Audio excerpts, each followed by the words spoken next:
Welcome back to our third live play installment of Within the Ring of Fire. Step back and prepare to have your mind set ablaze with RPG creativity. You understand I'm talking to you? You don't have the books? Get the books. Drive through RPG. Get them. Get them now. You can leave this browser open up another one. Get your hardback copies. Get your softback copies. Saga book out now. 77 Thrones, the Theological Codex out now.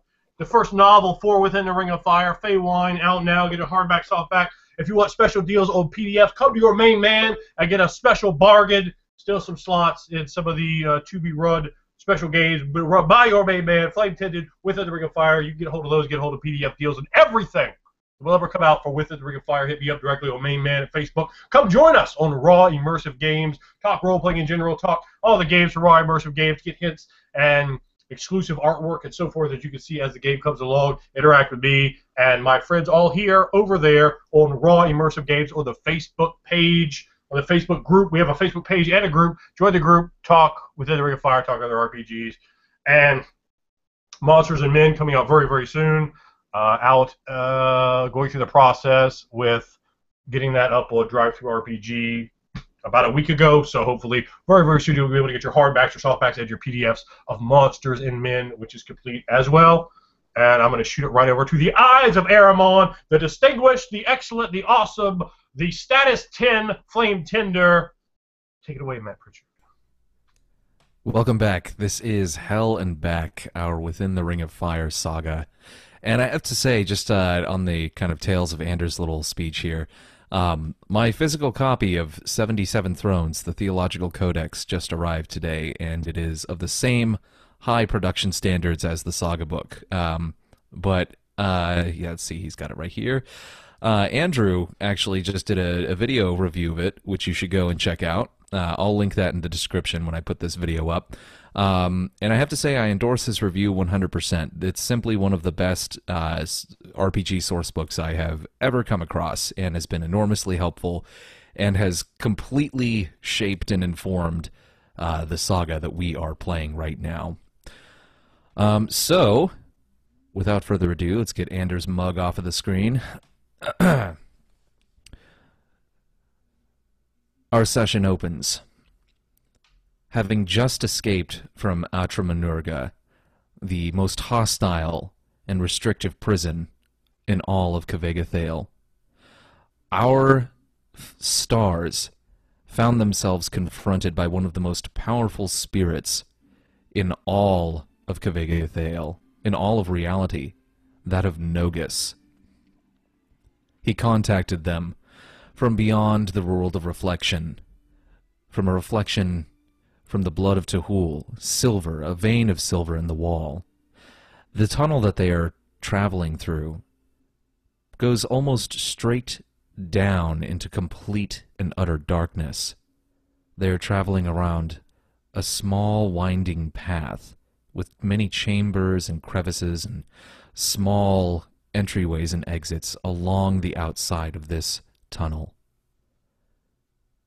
And as we follow these stars down into the depths, further into the darkness, the pain in Bryce's side begins to throb harder and harder and harder. Oh, God.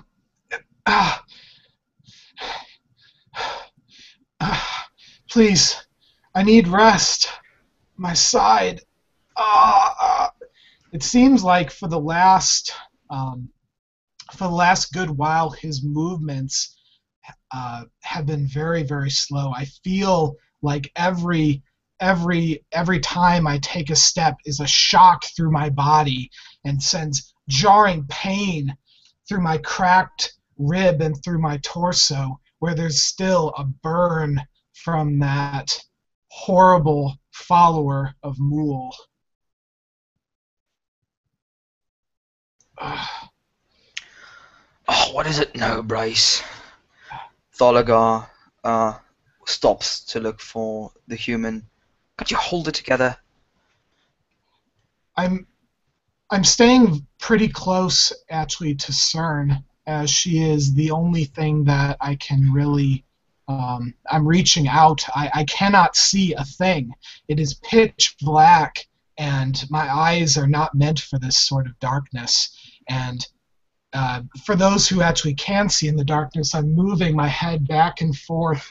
Hearing every little slight noise seems to jar my character and send more jolting pain through his body. Stern uses her one arm to guide Bryce. She seems pretty at home and comfortable in the dark. She navigates easily, but she's slowing down as he complains, and kind of directs him to a rock, and more or less pushes him to sit on the rock instead of actually saying much. She just grunts and says, maybe we should rest for just a little bit.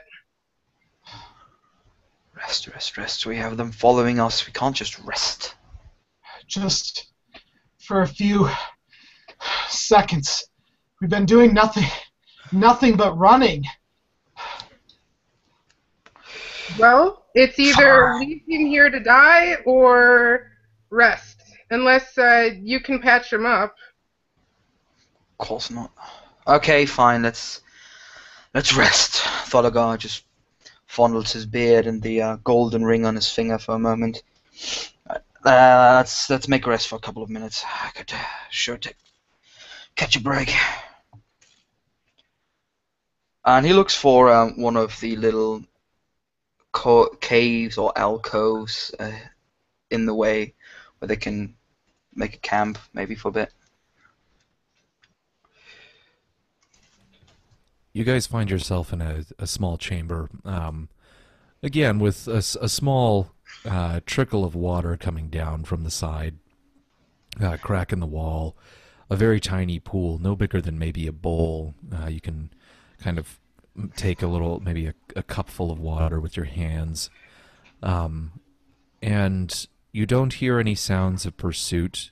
Those who were following you, the times that you've been able to see their torchlight in the chambers above you, they don't seem to be gaining any ground. You're traveling through very difficult kind of terrain. These are steps that aren't used hardly at all. As you've seen this dragon that just descended down the center of this tunnel, you get the feeling that many of those who traverse this path, wherever it leads, they are most likely those who can fly, those powerful beings who have wings, not men like yourselves.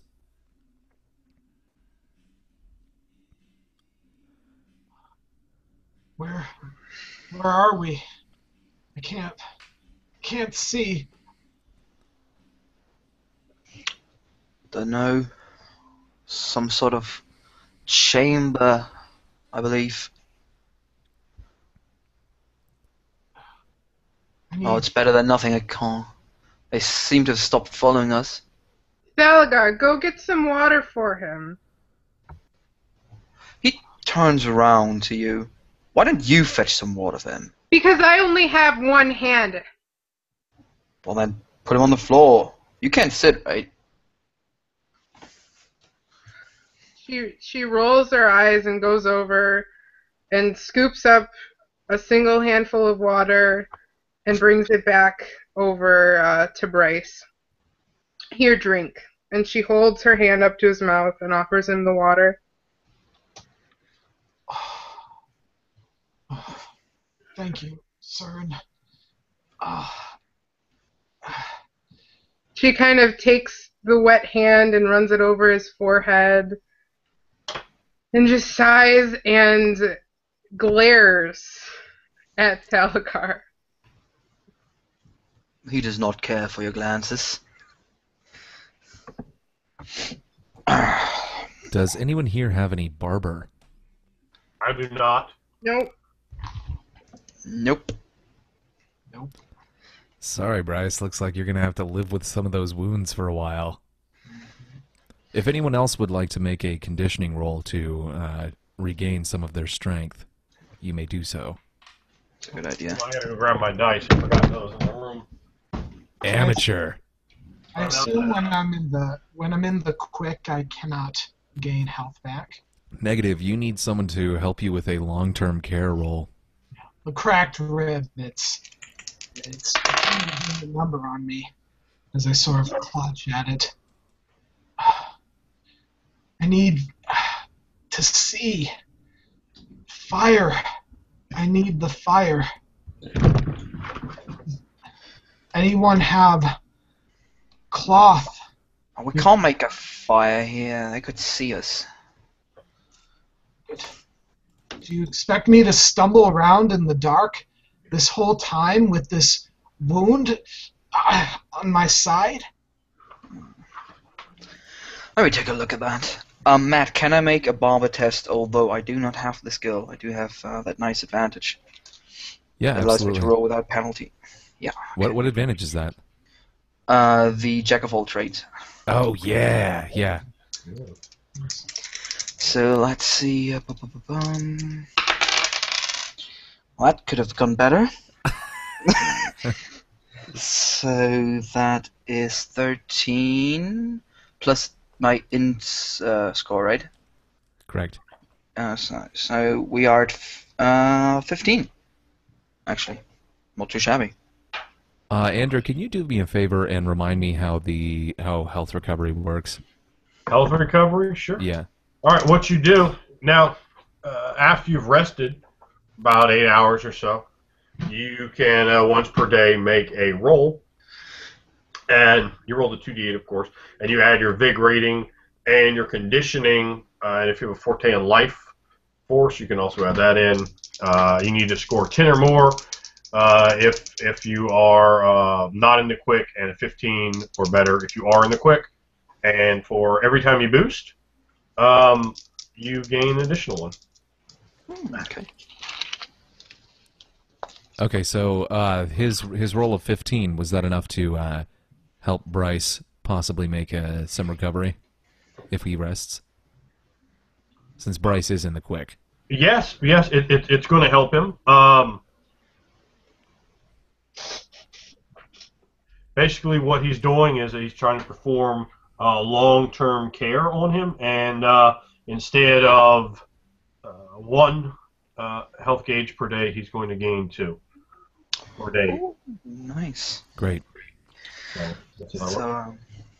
So basically, Thorgar would walk up to Bryce and say, "Let me take a look at that," and just carefully, well, not so carefully actually, with his raw hands, kind of touch the wound and see where the rib has been cracked. Oh, that hurts, right? Yeah, looking at it, you're able to see that on the surface there are many, many blisters that are forming over the skin, but underneath there does seem the bone does seem to be cracked. Doesn't look too nicely, really, and he kind of just touches the wound, and it's. Oh, I'm sorry. We should get something to bandage you with.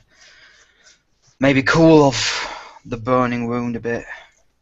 And he proceeds to take off his little lumps he has for his shirt and ditches it into the cold water and puts it on the wound. Yeah, that feels better, doesn't it? Stings a bit, but it does feel somewhat better. Alright. And he proceeds to, not so carefully, bandage you, quote unquote. Watch it! Oh, I'm sorry. The fragile human body obviously is a bit out of touch with that. And then he just touches the wood again just to make you angry. Oh, there you go, old boy. Gives you a pat on the shoulder. Get a couple of minutes rest. Thanks, I guess. Oh, you can thank me when we get out of here. Maybe we should just sleep for a couple hours. If you want, I'll keep watch.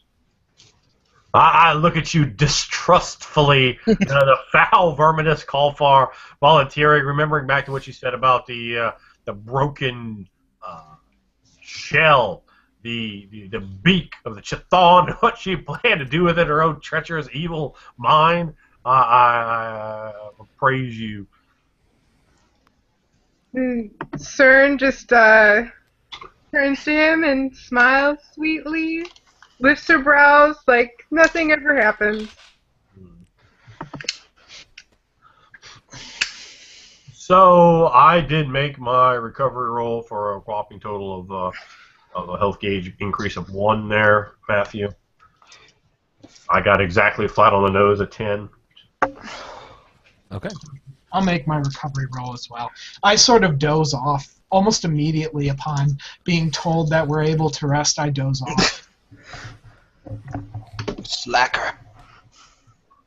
As you guys are kind of watching him, he immediately falls asleep, and as uncomfortable as it makes you, having to stop your retreat into the darkness with those following you, you know that Bryce's attack on the Vygish, as unprompted as it was, really has directly led to you getting to where you are. So there is a begrudging respect for the aggression that this child of Pelgan was willing to show, almost out of nowhere, to help you escape this hellhole.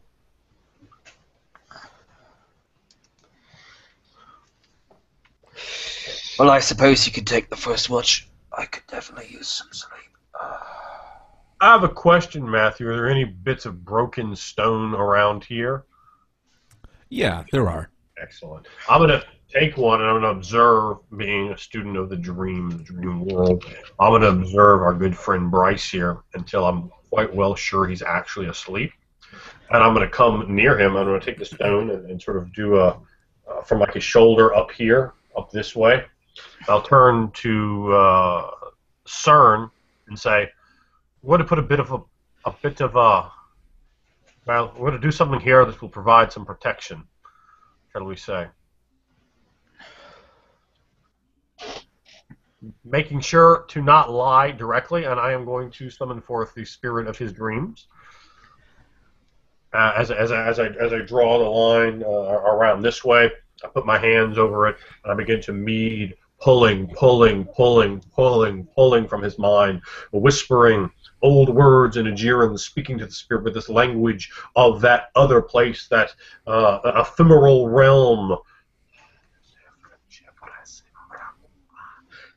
You see glimpses of his dream being... Well, I'm not looking at your dream, I'm stealing the spirit from you. So, Carry on. I will note to you, Game Master, I did not lie there, though I did perhaps misrepresent. I did not tell. Go ahead, Jen. She speaks Aegeran. Is she going to hear anything that would Yes. tipple? Well, what you will hear is I am speaking directly to him. Apparently, it might make very little sense to you what I'm actually talking about. I say, "A sweet dream, oh sweet bringer of dreams. I wish you to come and to stand as guardian. I wish to see and allow you to see. Come, spend the night in my mind, in my dreams. Let me know what you might wish and how we might do such a thing. And watch over this one here, this Kalfar, this evil creature that may well vex and pox all of us, insidious as it wishes to end us. And if it does bring forth aggression, awaken me immediately so that I might find its end at my fangs, though I wish not its blood upon me, for I know its story and its history. I will not consume it, but I will end it, should it have another plan as insidious as that of the Chthon's beak.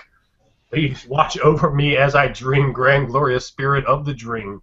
And as I'm pulling and trying to pull his spirit out of him, Matthew, and prepare it upon my third eye, for my slumber, as I am red cap and must slumber as a lowly human, not like a grand fae. Mm-hmm. The But that's what I'm spirit, going to do. Basically, I'm trying to make sure that the spirit will alert me and wake me up immediately if she Right. drops something. the spirit says, "You shall not worry, brother. I will watch over you tonight." Aye. My grand thanks to you, wondrous spirit, for what you will do, for what you have done. Watch her. She is not to be trusted. And Stern just kind of watches him like he's a little off his rocker. One eyebrow cocked, and she definitely doesn't look like she trusts him, but she turns and walks to the mouth of the cave or the enclosure that they're in and leans there in the shadow, waiting and watching.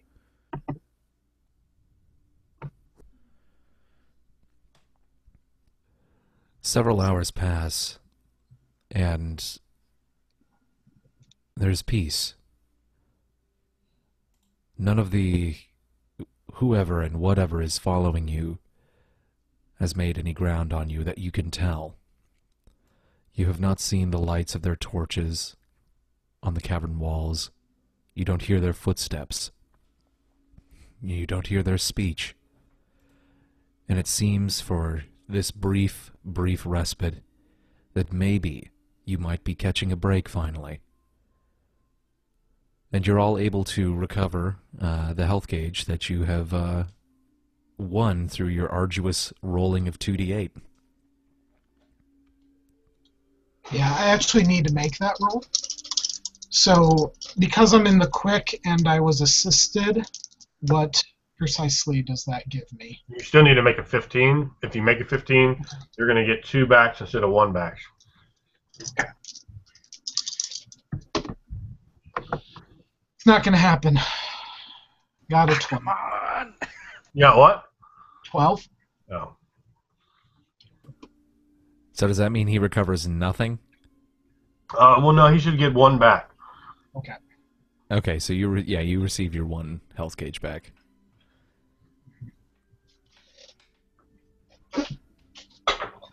So that puts you at -7. You're right on the cusp. Yeah, I'm on 7. Now, to remember, you have a -1 to all rolls, period, there. Yep. Which is important for you to know. All right, so as I get up, I will stand and look up towards the ceilings and say in Jiren, which I think only CERN can understand. I say, well, Laku, I do not know where you are. If it's your time, if it's not, I feel no tingle, no gaze, nor have I had one in me since I've been down here. I don't know what colors be painted upon the sky. Still, I'm here, and I'll be fighting the fight for you against those horrendous things that call and claim to the sun, those things that dwell and lurk here, and these ever dark depths that seem to span a chasm into forever. Guide me, my great Lavender Lord, so that I might find the way. Singe your white moths and singe your petaled roses, so that I might see a continued success here in the land of the living. Let me be your emissary, your finger, here against these blighted entities that seek to misuse Ahura Mazda, seek to usurp a position that you rightfully should guard. I'll fight these agents of the enforcers here in the depths of their own kingdom. I only pray that you provide me the location to do so. That's all the guidance and strength I need from you, my great lord.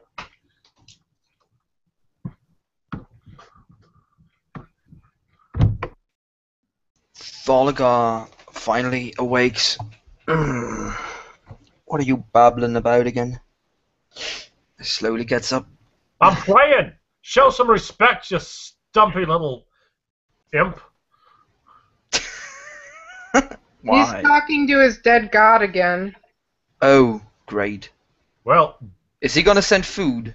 better my god than the goddess you worship. Do kiss her. A little jealous? Jealous. No, I believe jealousy is your thing.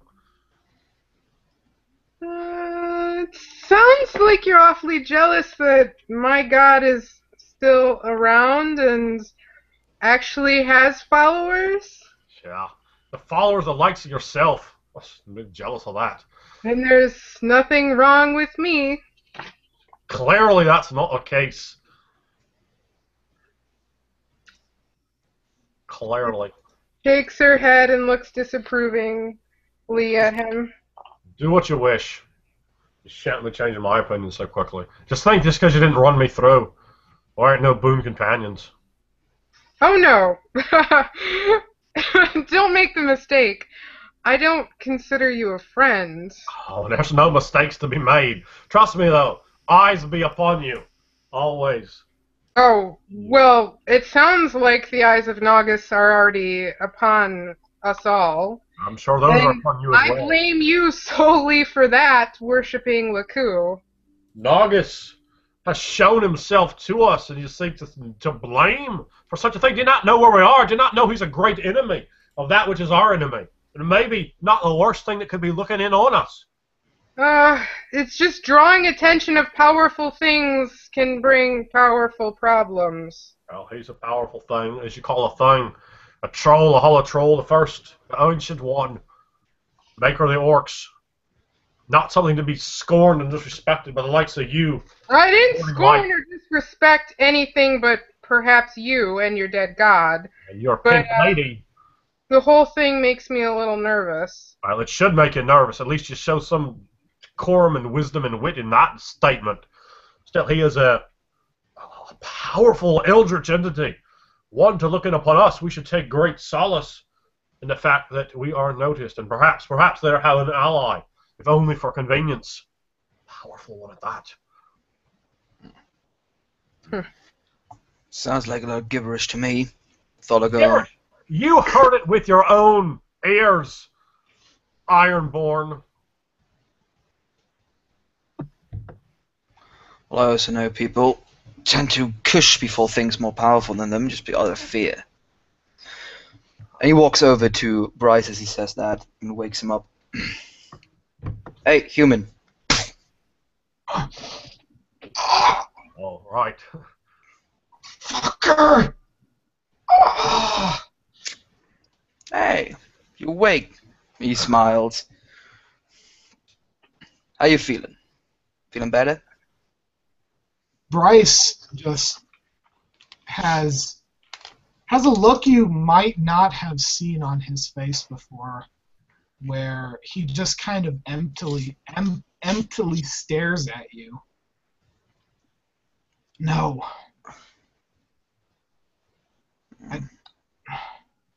I don't think I'm going to make it. What do you mean you won't be able to make it? You can't down us now. You got us this far. Not gonna make it, eh? You're not gonna eat him. Look your body over. No, of course not. He's still with us, isn't he? Still, I see the desire in your eyes. one must be prepared. I'm just slowing you down. You should leave me so I can hold them off. Cern goes up to Bryce and leans down, petting his forehead. Now, we wouldn't leave you. You wouldn't be able to fight anything off in your condition. At least I'd be able to see the face of Morgul one last time. There you go. Why would you want to see the face of Morgul? A thing that wishes to spread over and devour the entire Kavagathael. Oh, I'm afraid I'm with the red cap on this one. Yeah, I see Morgul has shown himself quite well to you, and he just points at your burn wounds. Might not survive a second encounter. He has finally given me something to hope for in this life. Well, then use it and stand up.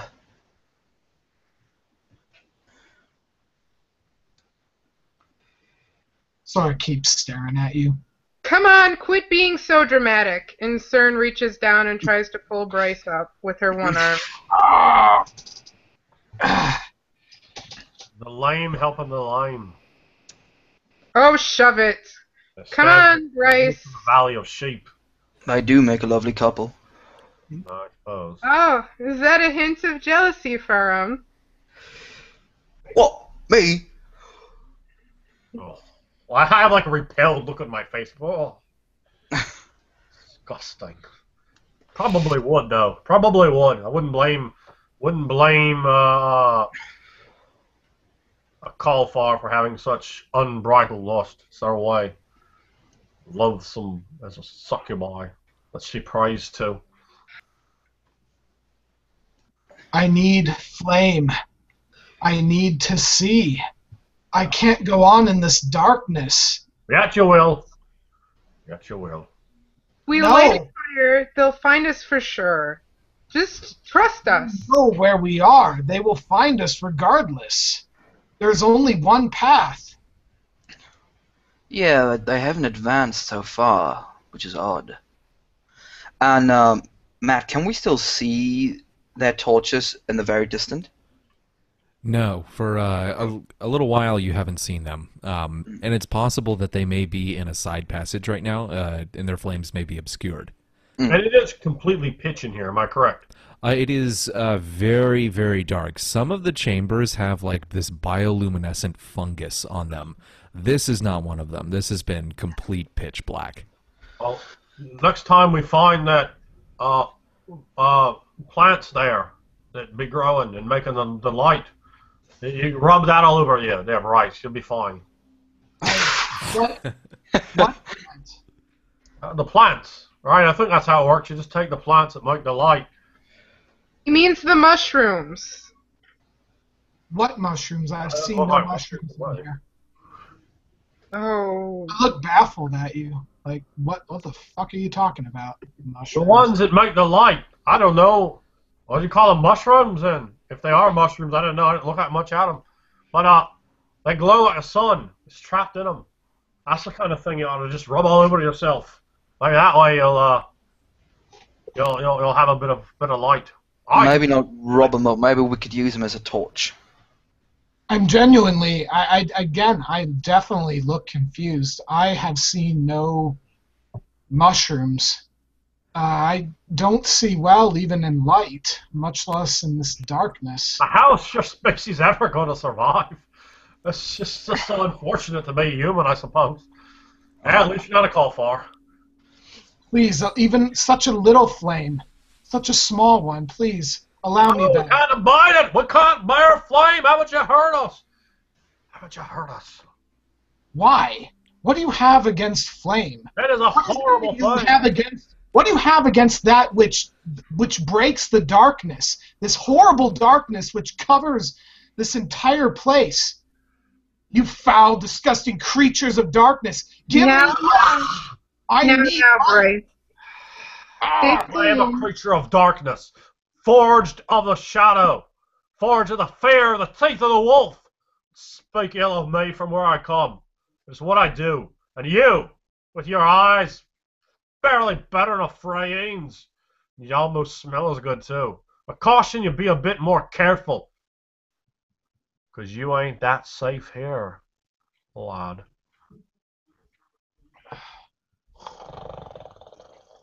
As long as you're okay dragging me around, then Well, you can Stern's got one arm. continue to do Makes so. him good.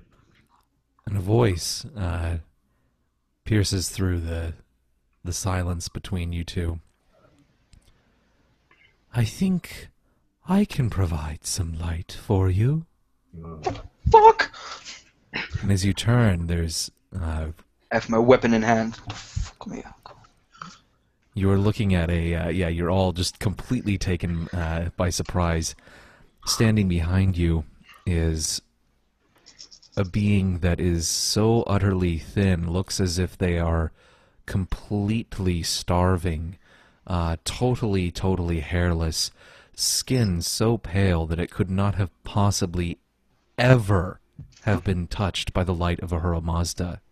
Bald, and when it looks at you with completely white eyes, and it slowly extends a long, bony finger out towards you, Bruce, towards your forehead.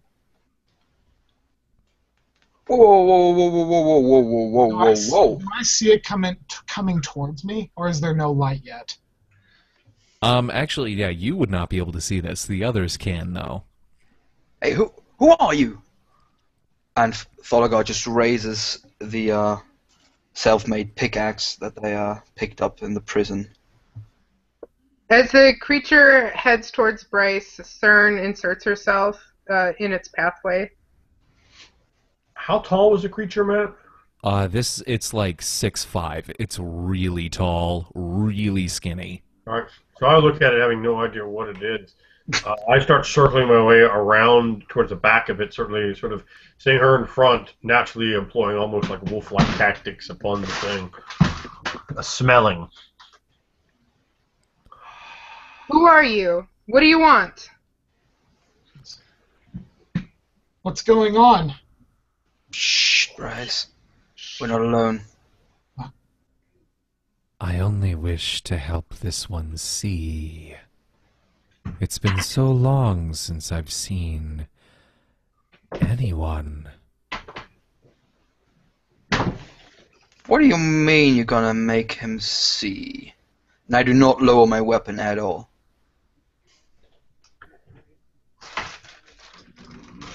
The darkness that you and I and the other two live in.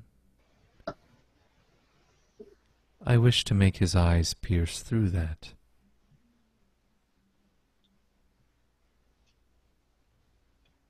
And what do you want from that, stranger? Nothing. Yeah. I find you interesting.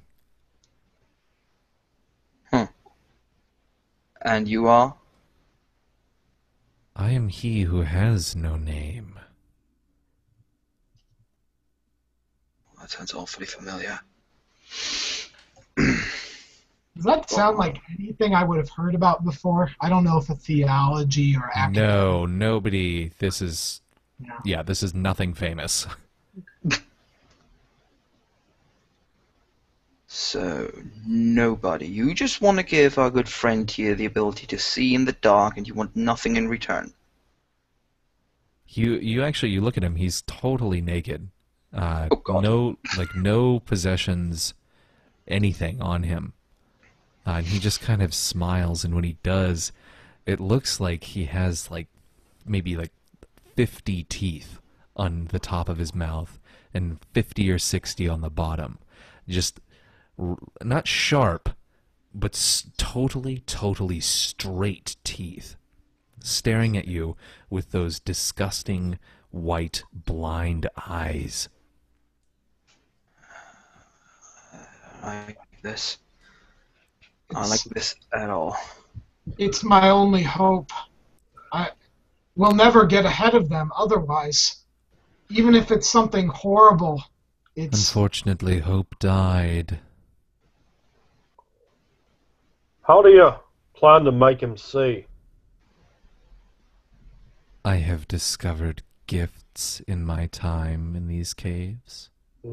Interesting. Did you escape from the prison?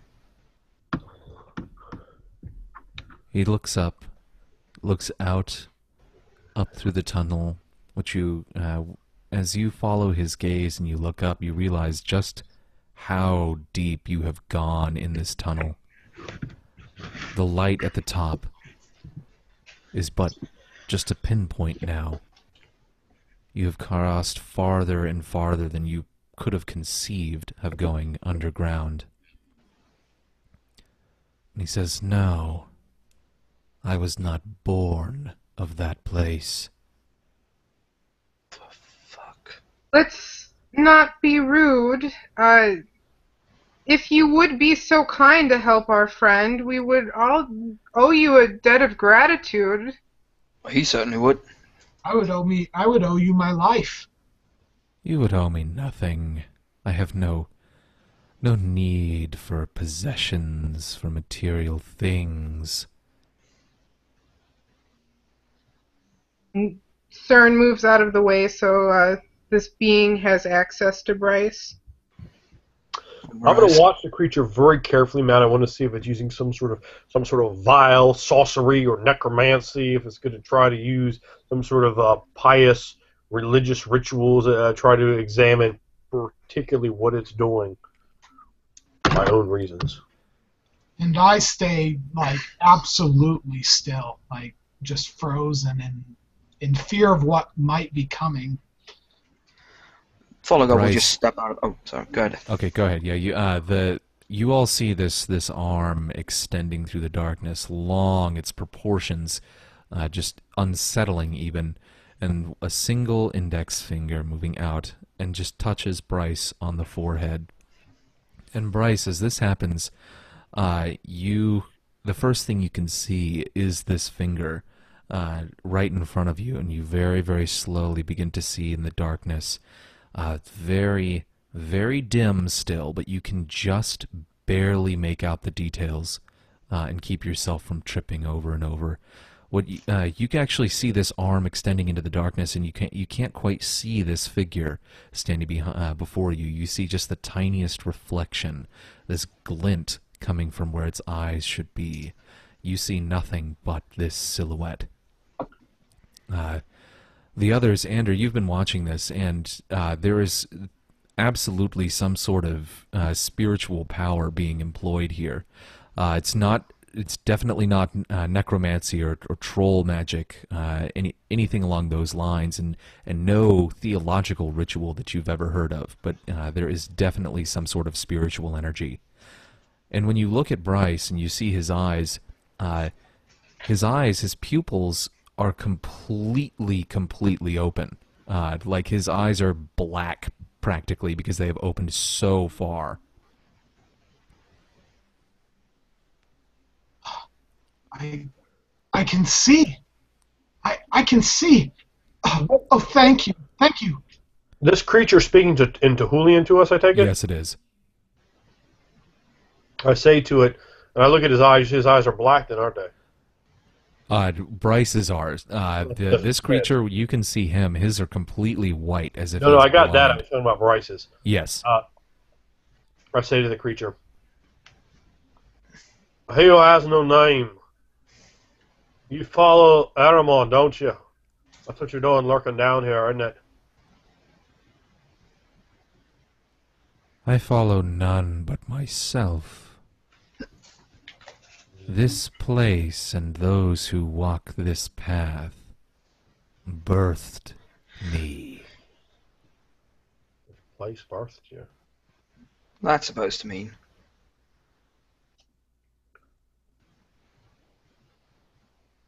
He smiles. He appears to be composed of flesh from the way I'm perceiving him with my sense of smell and sight and so forth. Yes. All right. So I look at him quite vexed as I'm sort of kind of half to his back, in almost a sort of a that part of a K with CERN to put him at a bit of a disadvantage should he attempt something.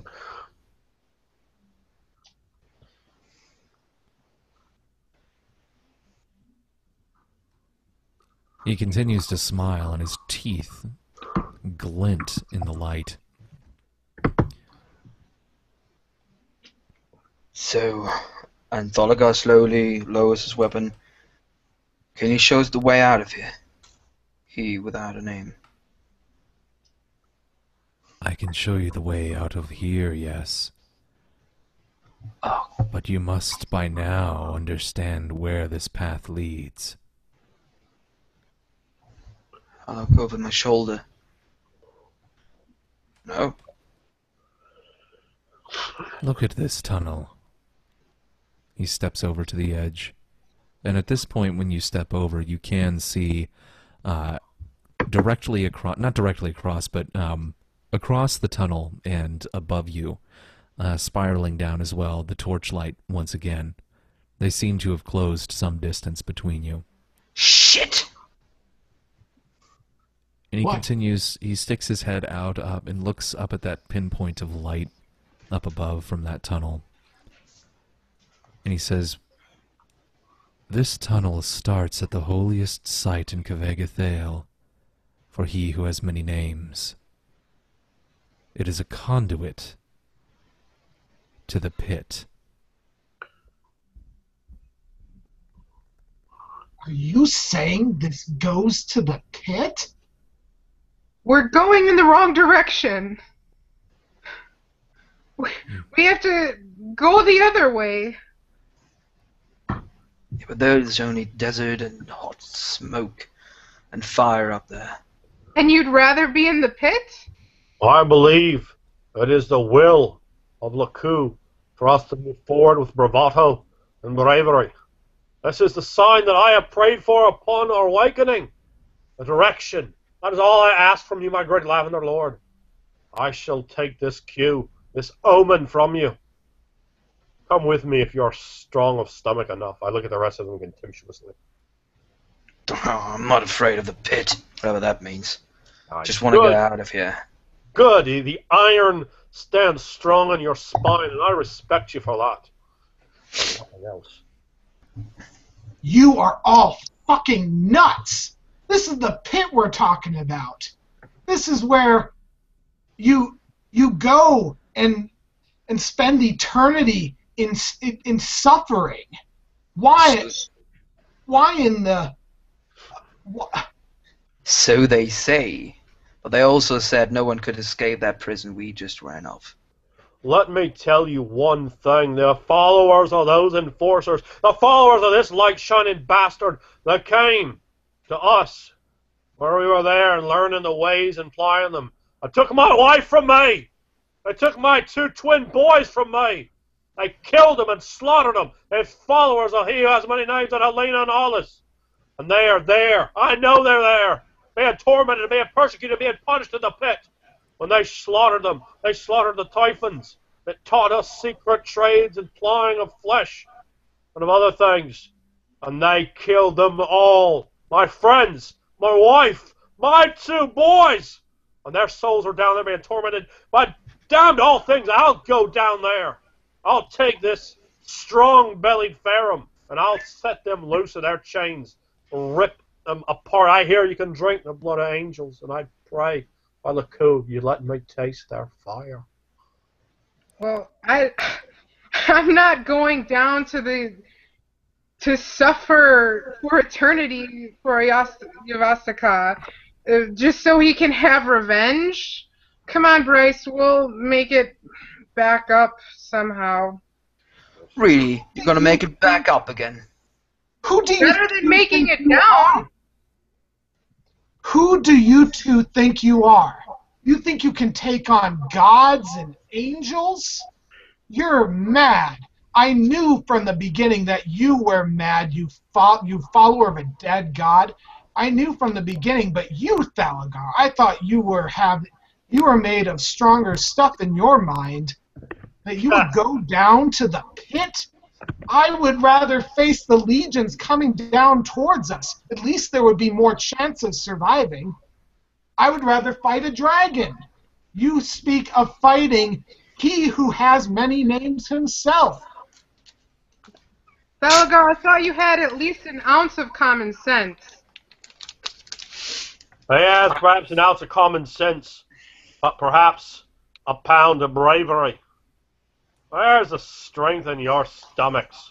Do you not know we've been called upon stage, been looked upon by the ancient Naugus? And you wish to turn tail and run, and prove yourself nothing but a filthy Colfar, a coward, a scum. And you, Bryce, can you do no better? Can you not be any more to the credit of whatever humanity is or is supposed to be? You both make me sick. Run along then. If you care not the calling, screaming, and pulling and tugging at your soul. You've seen a troll in front of you, and that's not enough. Made a weak stuff to both of you indeed. I'll take the Ferrum. He's got something in him worth. Thalagar turns around to the mole, the white creature. There's no way out of here except up or down, right? Correct. I've traversed this tunnel from top to bottom, time after time, cycle after cycle. I know every nook, every cranny. There is no escape. Well, so then, and he turns around, the question is, go back to that hole of a prison, or go and try and defeat a god. Gods have fallen before.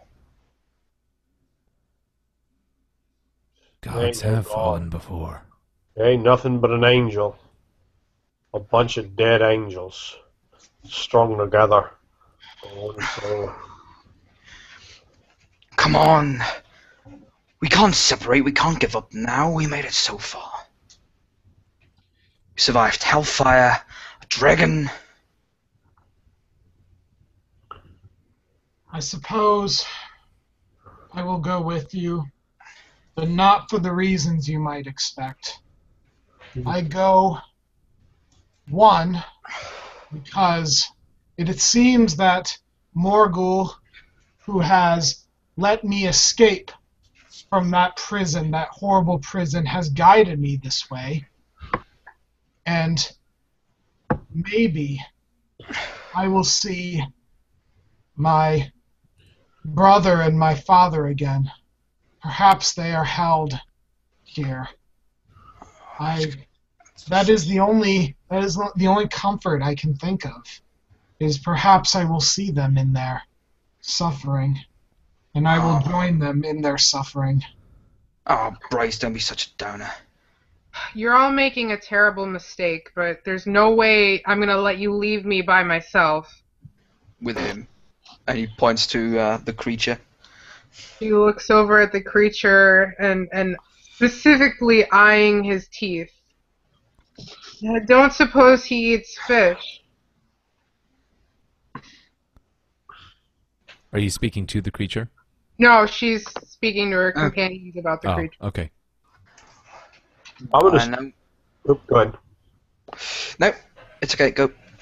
I say to this foul creature, I say, where can we find something to eat here? Some small animals or something of that nature we can find in the caverns. I kind of glance towards Bryce real quick, and I glance back towards him. I've been needing to eat soon.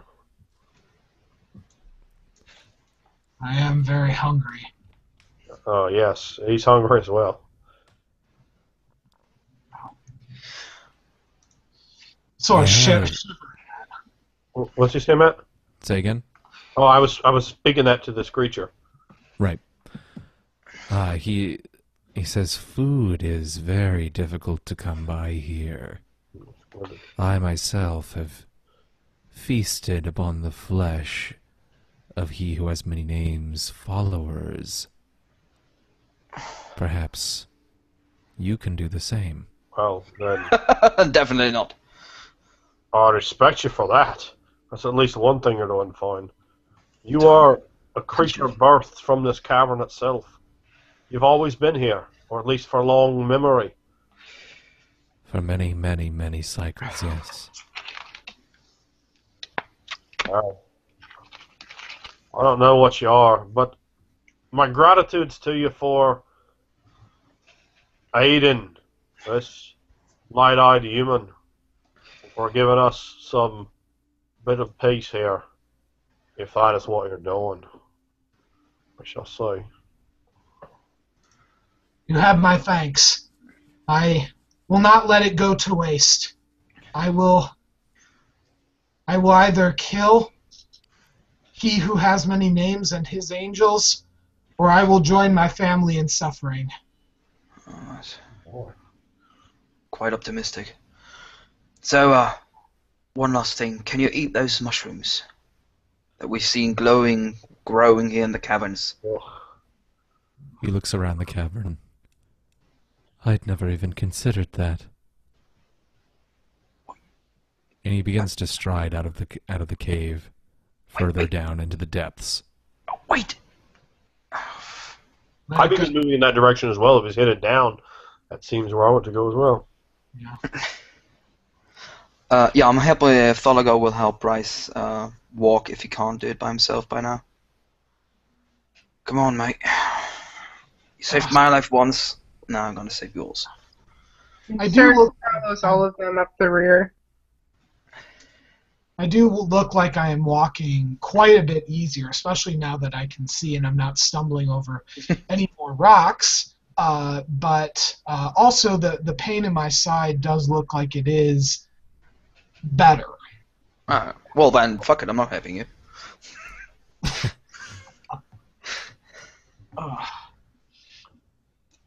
Just can I see any sort of like minerals growing here, or like crystals maybe?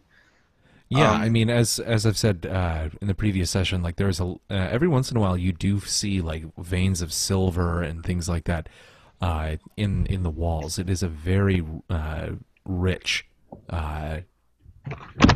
piece of the underworld that you're traveling through.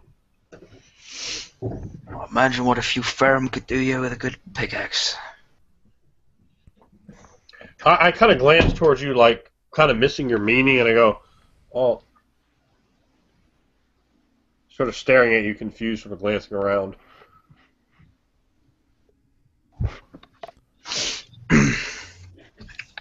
So I try. I'm definitely not going to eat the silver. I might make some trolls angry.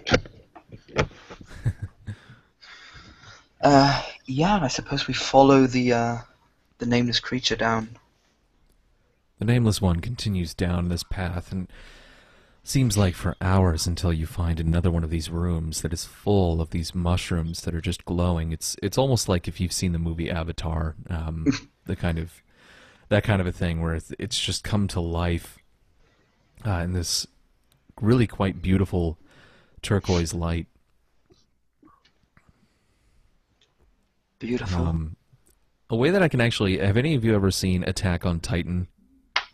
Yes. The anime? Yeah, okay, so the Titans, when they smile and they have, like, all those teeth and they're perfectly straight and creepy, that's very much what his mouth looks like.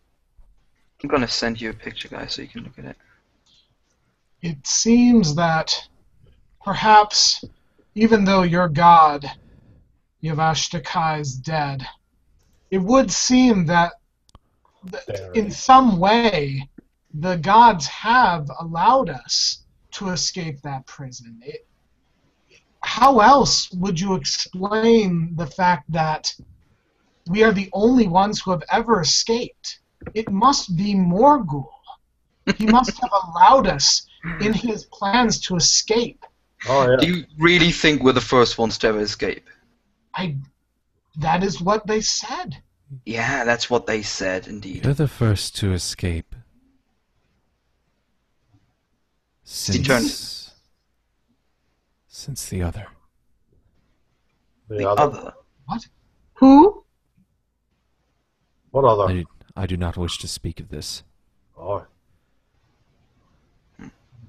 Perhaps I could trade information with you. If you are reluctant, I could give you a piece of information you might find interesting. What could you possibly know that I would be interested in? No, you know nothing of the world above. The world above this underworld. Perhaps I could share stories of my travels through the world.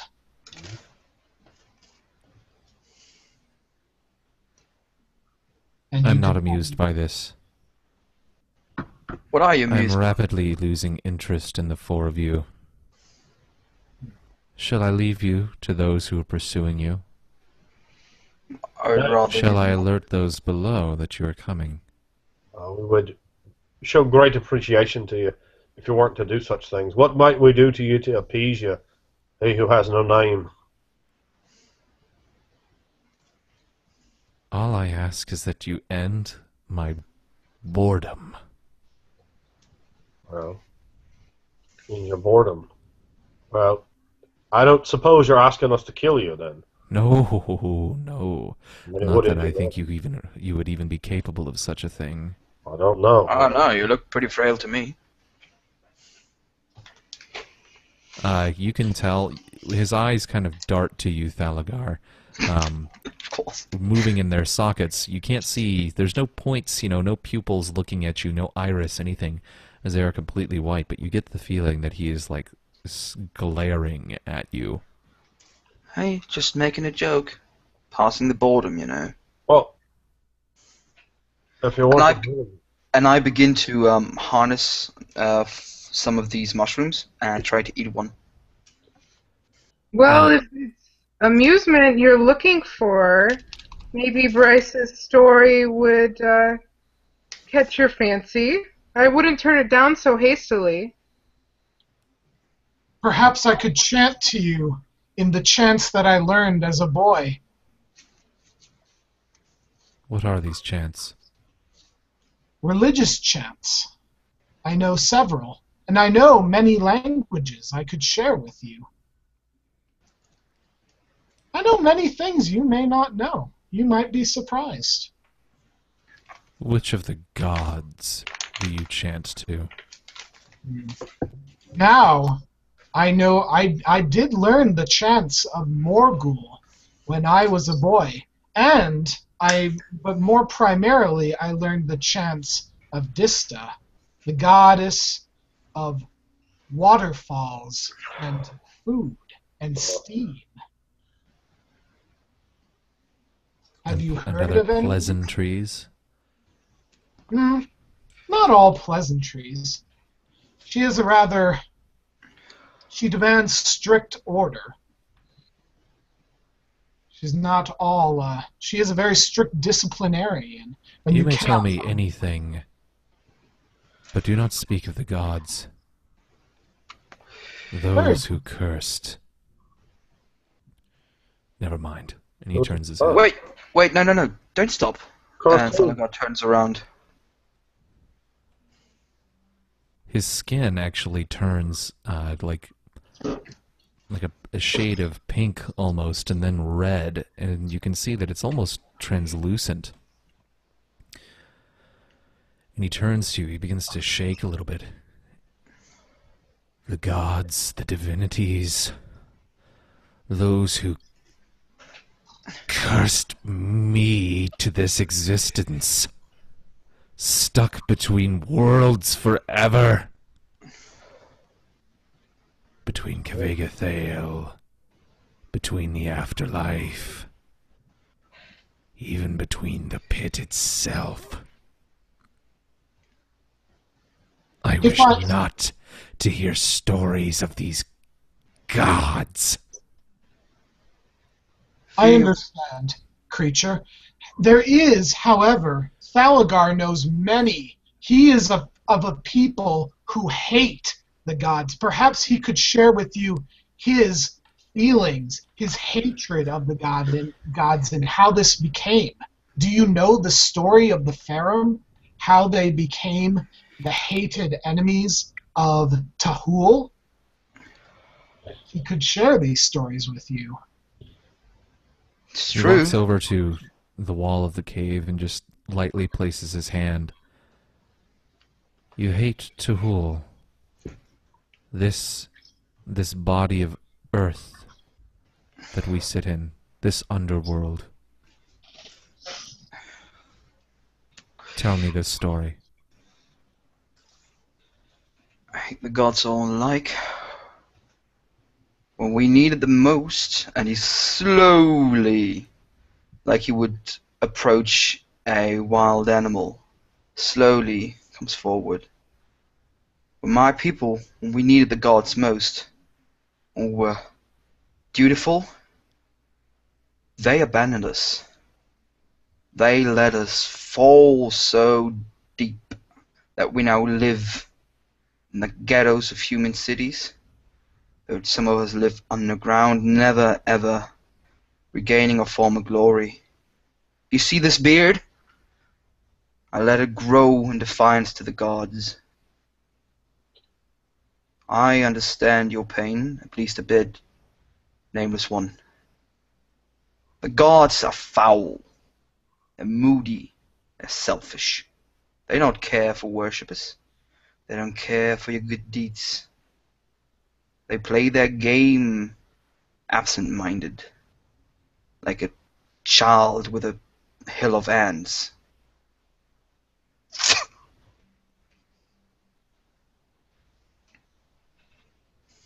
And you would travel to the pit to spit in the face of an angel.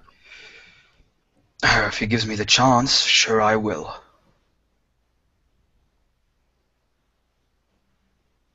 I will look when he falls. I'll be proud. And he smiles. I stopped believing in gods. I know they're there. I'm not a fool. They're rotten inside. Ugh. You know it's true. They take champions and favorites whenever they feel like.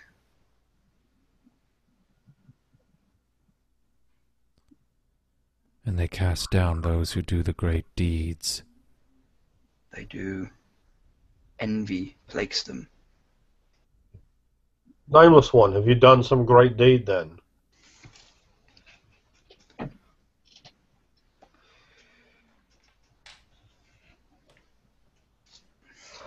A different one. He who existed before this darkness. Right. Before this darkness poured me out of itself. He escaped that place, that trench. The only one to have ever drawn he who has many names out of the pit. To curse a mere mortal for doing what others said was impossible. Is my story told above ground? I haven't heard it. I'm sorry, I don't believe I ever heard it. I haven't heard it either. Must be an ancient tale, one that comes from long, long ago. I know much of the histories and much of the gods, and I've never heard such a tale. You will most likely share my fate.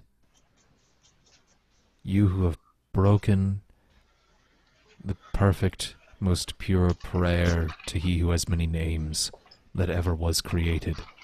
Atramenurga, the trench, and the temple that sits at the top of this cavern. You're your fate. Oh. Then help us. Your Help us simple to act get of your- escape has been the gravest insult to that angel that could have ever been made. Oh, good. Maybe he'll lose some of his status. Maybe he'll pay the price for such sin we plague him with. I, for one, wish to, as the iron-stomached one here, Algar has said, I wish to spit on his face too. Hell, I wish to rip him and drink his blood. Not that I think I can do anything like that. But if only for a moment, to cause him pain, to break his prayer. That's a good one then. That's a good one indeed. I apologize for the plight that you've been afflicted with. He who has no name. And I pray to Laku that we do not join your fate. Aid us, and it will be part of your revenge. I Help cannot us. take revenge. I cannot leave this place. No, I'm but you bound can. here forever. You can help us get down there safely, at least. Safely. There is nothing safe about this place.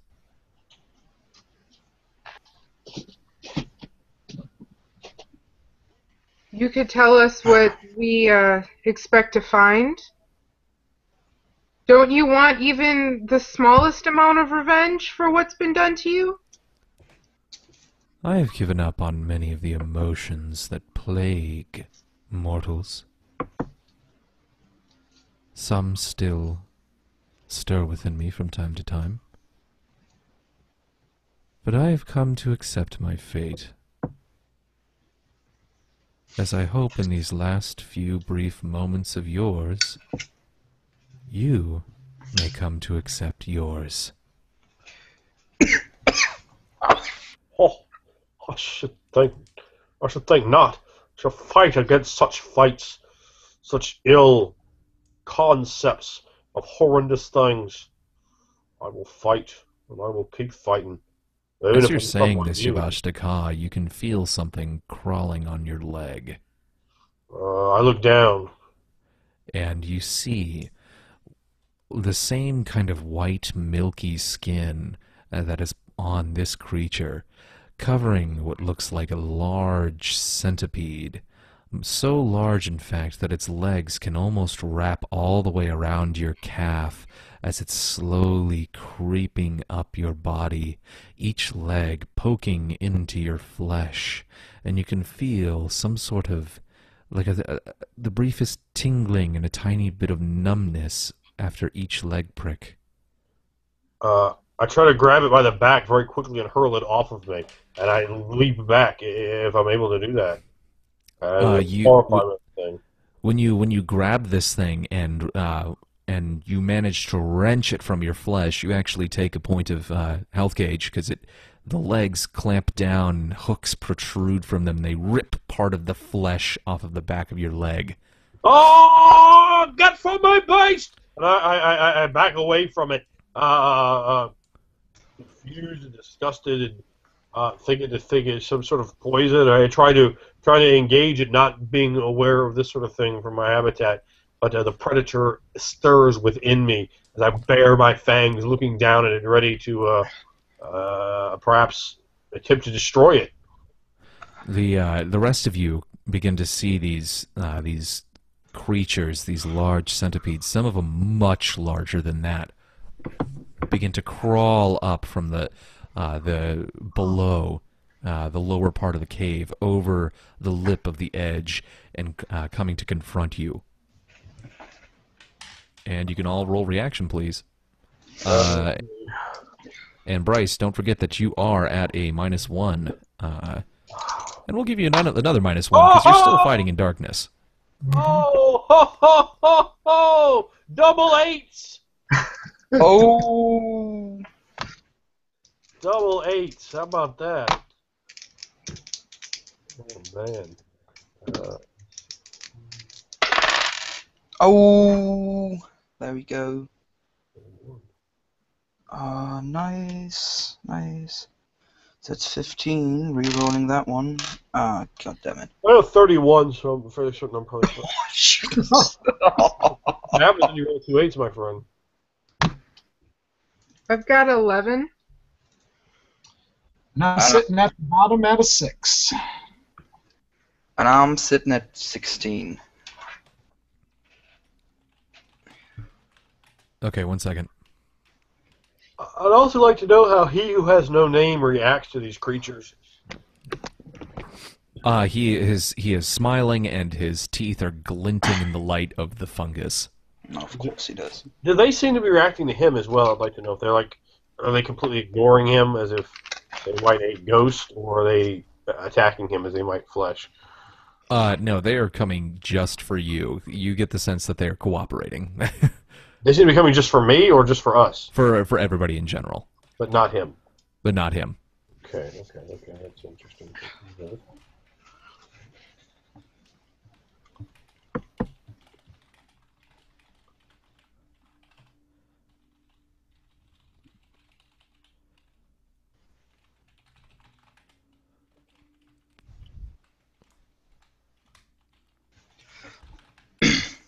I'm almost there. 1 second.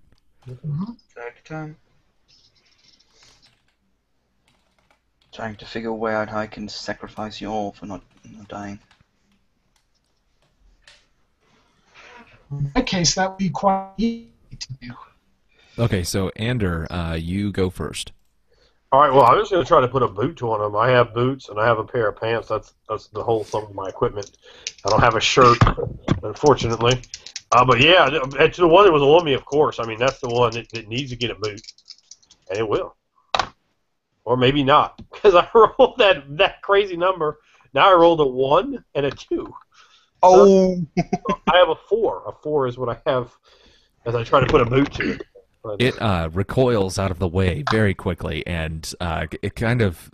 So this thing is like several feet long at this point, and it kind of rears back up like a snake almost, so many of its legs are kind of like viciously menacing in front of you, and it's hissing at you.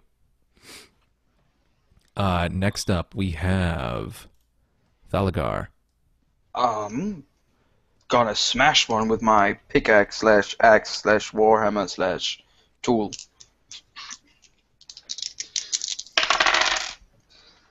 So that's a 10 plus 2. So that brings me at 16. Okay, you hit. No boosts. Okay. Do I kill it? Yeah, you may dispatch with it. This monster is an extra. Sorry, alright. So Thalagar's just swinging this improvised weapon and just taking one off the ground against the wall. Just going, ah! What's happening? So its body kind of cracks open when you smash it, and disgusting like bile and black ichor just pours out of it.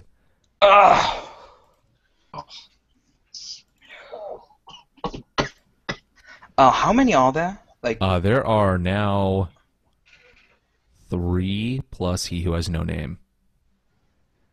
is he making any sort of like aggressive motion, or is he just standing there winking? He is now, yeah. He is going straight for Yavashtaka. Both of his freakishly long and thin starvation victim arms going for your throat. Well.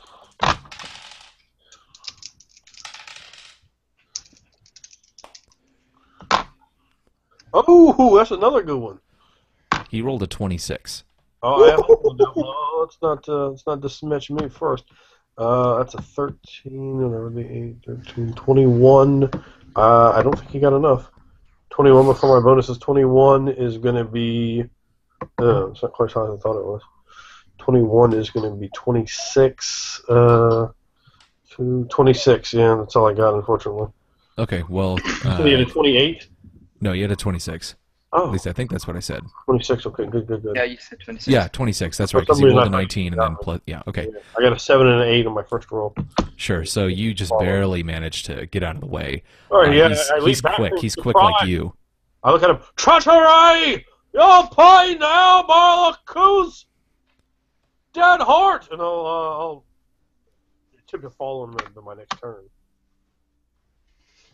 Did someone just pop into the conversation? I just saw someone drop out. Anyway, okay. All right, so yeah, he... you managed to move it out of the way. I'm so sorry about that. And Jenny, there's one of these things, and it's large. It's like it's probably like 10 feet long, and it's as thick as like, I don't know, maybe a watermelon. It's absolutely huge, coming for you. There are rocks around, correct? Yes. Cern's gonna pick up one of the rocks and try and bash the thing in the head. Okay.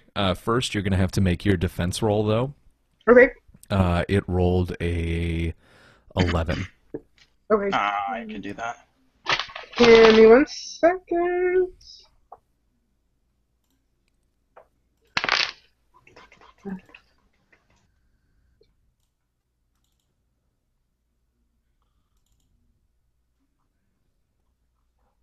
$14. All right, it misses, and it is now you're going. Okay.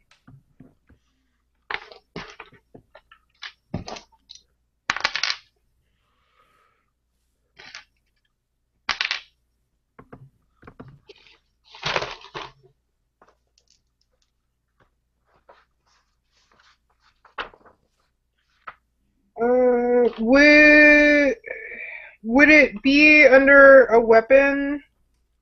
Your defense? Yeah. Oh no, I already rolled defense. Oh, okay. Oh, yeah, and he missed. So, yeah, this one, since you're just picking up a rock, I mean, I guess we'll make that just a brawl. It's basically like you're making a fist. Okay.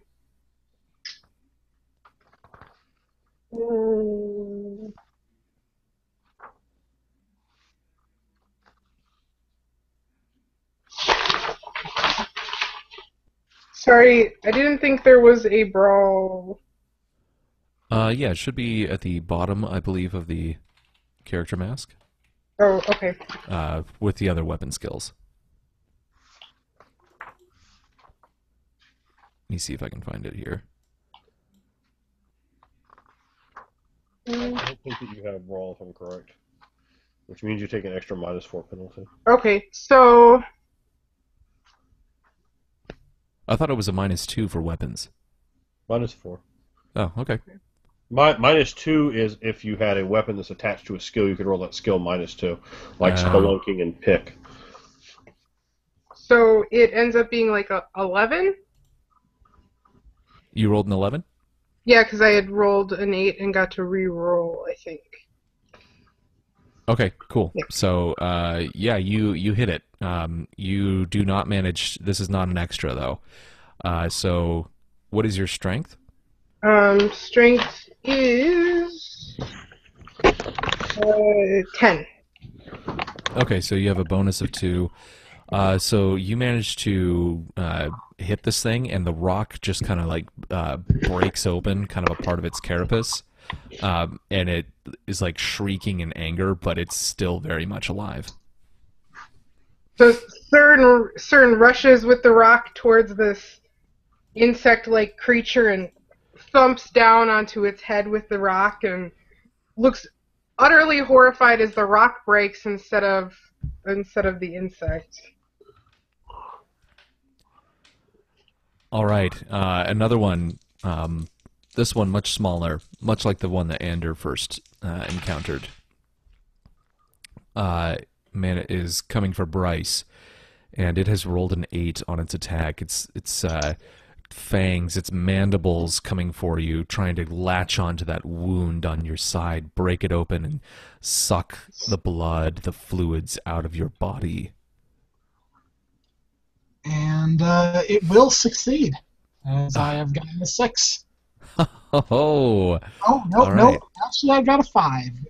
No, I'm at -2, so I'm actually at a 4. There we go. 4. Oh, Okay. you're just making things worse. It does.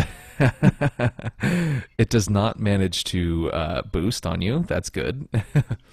You're going to take 3 points of damage. Oh!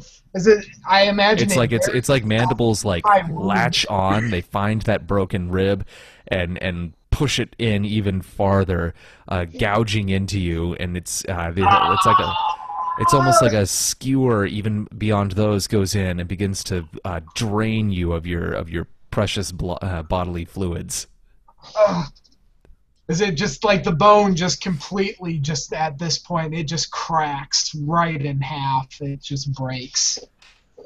Ander, you're up. All right. So the thing is directly on this. Oh, wait, I think I didn't go yet. Oh, you didn't? Oh, No, I yeah, haven't. it's your turn. Okay, I was one ahead. Not that I'm going to be doing a lot. 1, 2, okay, I'm at -4. Okay, so in a last-ditch attempt, I'm going to go for the one that is going at Cern, trying to basically just jump on it and just try to grapple it and keep it off her.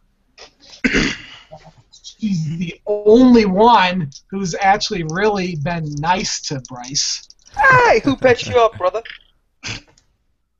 Oh, I did pretty well, though. Let's see. Reroll that. Okay. So 7 plus 8.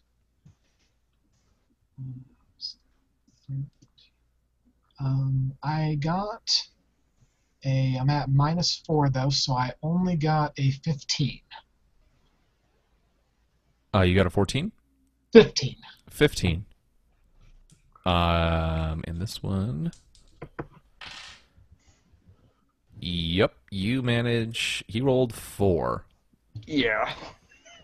All So So you right. boost twice on it. Okay, I'm gonna jump on it and just grab it by its neck, even though it pains, like the pain is just shooting through me, almost to the point where I'm peeing out. I'm jumping on top of it and just grabbing it by its head and yanking it back. Okay, so you managed to defeat it. All right, and I pull it back, pull it back, pull it back to the point where the head just snaps and the whole carapace just opens up and it just spews black ichor all over myself and all over the place as it screeches and dies. CERN, you see him do this, just this complete act of heroism, as he still has this thing latched onto him that is draining him of his blood, opening up his horrifying wound, and he just runs over in a rage, almost ogre-like, and rips this thing's head completely open, and gore just splatters across the walls, splatters across your face, splatters across what's left of your stylish clothes. And you see this human has stepped up to protect you out of the entire group. And now another critter's going.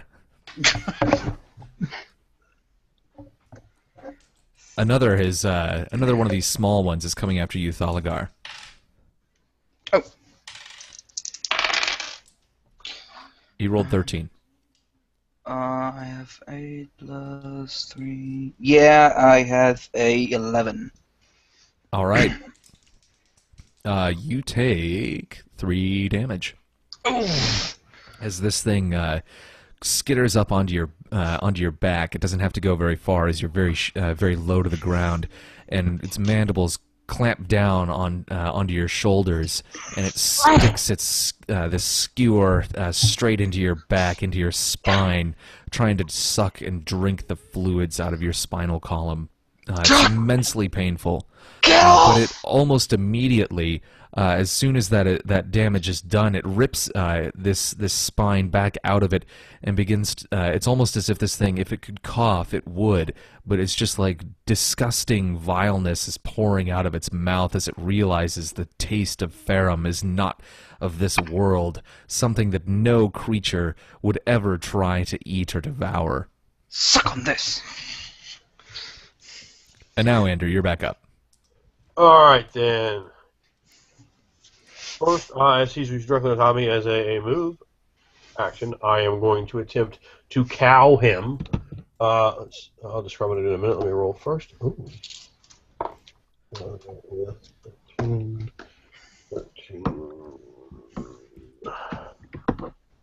23, 25. 25 is going to be my intimidate roll to cow him. Oh God. Okay. He rolled a 5. Well, okay. So he rolled a 5 total. Total. All right. So this only applies to me, but if you rolled a 5, and what did I tell you? I got a 25. Yeah. So that's a 4 boosts. 4 boosts, and then well, no, I have to beat him, so it's only going to be 3 boosts. I feel because I didn't need to get a 26 to get a 4, now wouldn't I? No. I mean, the difference between 20 and 5 is, or between 25 and But 5 I is. have to beat him though. Remember? Oh, you have to. 5. Okay. I I understand. All Alright, so you still get 3 boosts. You still that- get an epic boost on him. Yeah. So what happens is to all rolls against me for the rest of the scene, he's at -3 to everything, to defense, to offense, to everything. He's terrified, utterly terrified of me. So what he will see, much like all of you out there in YouTube land, just the eyes open wide, the hissing, the fangs dropping down and glinting, the primordial, ancient, apex predator emerges, a master of so many things and a master of his fear, something that has turned away from Ajira, is touched and tainted by that primordial nightmare, a nightmare this thing hoped it would never experience, yet in the flesh it is here to devour him. And I hiss, and I lunge to fall upon him, to taste him, to devour him as his foul centipedes thought to devour me. I'm going to have a total of 10 for my attack, attempting to bite him. So you can tell me how that goes. Remember, he's at -3, though. Right. Against a 10. He rolled a 9. And there you have it. As I fall upon him, I deliver 3 points of damage as my fangs bite, ripping into his shoulder, perhaps causing his blood to pour ever so slightly. As probably more, I don't know what his health gauge is, but probably more of a scrape than anything. As you rip open his flesh, and what would usually be, just a spray of blood as you sever veins and arteries. It's whatever is pumping through his veins is thick and oily and tastes disgusting. Not like a ferrum, not like it's going to make you rich, but it is absolutely distasteful to you. And whatever is coursing through his veins is not the blood of any man. And he screams in terror as you're doing this.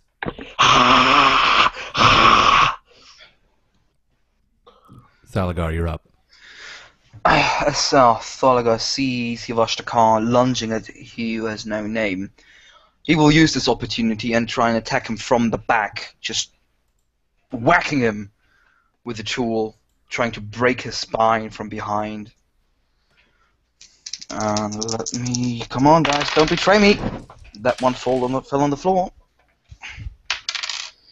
So that's 11 plus... plus 2, so that's 13 plus 3. So I'm at 16. Alright, he rolled an 8. Fuck yeah! Okay. So with a strength of 12, that's 4. And the weapons damage was 1? Can't remember. Did you attack the guy that's on me? Oh, not you! Of course, the he without a name. That's what you're talking about. Yeah. Remember, I've already attacked him this round, so you get an extra +1 for launching an attack that comes later. Oh, okay. So I'm actually at 17. Okay. For helping for your boosts. So it's a 17 minus 8 is 9. And you boost on 5. So you got 1 boost. 1 boost, and that plus 4 for my strength. And damage. And damage is, I believe, 1 from that. Yes. So that'd be 6 in total? Yeah. Alright, All and right. then that's my damage. You hurt him pretty considerably, you may describe. He's still alive. He just beats him with the Warhammer, or that improvised Warhammer, trying to break his spine in 2. You almost hurt me there, you bastard! He shrieks in pain as he's bleeding, and this blood is just so slowly dripping down his body, going over each and every one of his ribs as if it was a mountain that it had to traverse on its way down to the ground. When his spine cracks, you can hear it as he wails. Some of his back ribs break, and his lungs, his screams start to become more... There's wheezing in it. And he turns around, trying in an attempt to flee from Yavashtakar to come after Thalagar. Bring it!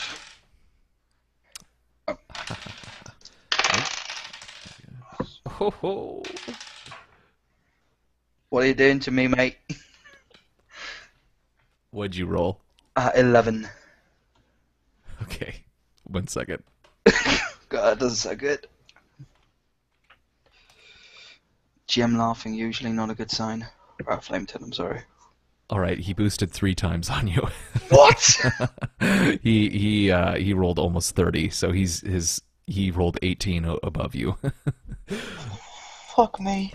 So he comes in and he grabs your face, just like putting his entire hand over your face, and just his fingers dig into your skull, and he picks you up and he slams you into the wall, slams your head against the stone, the back wall, and you take 8 damage. Shit. And that brings me to the quit. Exactly at 7. The take back of minus your 1. skull is like your scalp is just pouring blood. Your whole body has been rattled, and you guys have witnessed this person pick up this Ferrum who's hundreds of pounds and just slamming him into the wall as if he were nothing.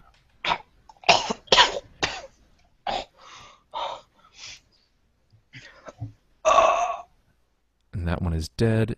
Jenny, you're up.